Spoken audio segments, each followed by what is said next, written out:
Sari-saring kontrabando na naman ang nasamsam ng mga otoridad sa ika-5 Oplan Galugad sa New Bilibid Prison kanina.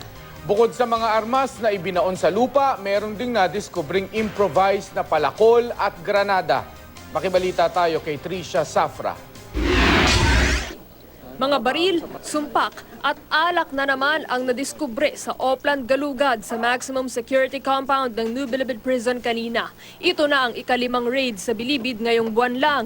Ginalugad ang mga kubol kabilang na ang kubol ni Raymond Dominguez na isa sa mga leader umano ng isang notorious carnapping group. Sinubukan ding sirain ang mga sahig na hinihinalang pinagtataguan ng mga kontrabando. Ang mga hardin pinaghuhukay. Mayroong nadiskubring improvised na granada, whiskey, pati palakol, improvised. May mga nakuha pang sumpak at construction materials gaya ng graba at mga bakal.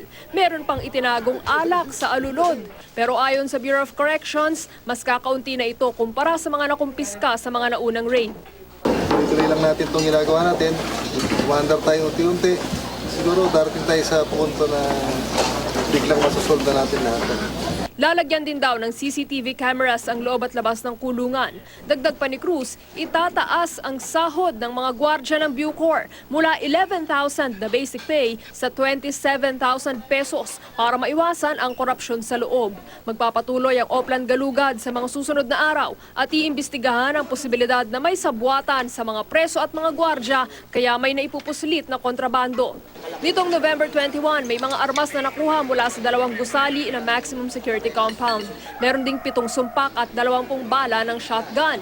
Noong November 11, sa loob naman ng Quadrant 1 at 2, mga aircon, cellphones, pocket wifi at matatalas na bagay gaya ng ice pick ang nadiskubre. May mga hayop pa. November 7 naman, pinasok din ang kwarto ng isang dating mayor na convicted rapist. May mga mamahaling gamit ang tumambad. At noong November 4, Matitindi to. Talagang panggera na to. meron ding drug paraphernalia, home theater system at sari-saring sex toys na nakumpiska. Tricia Zafra, GMA News.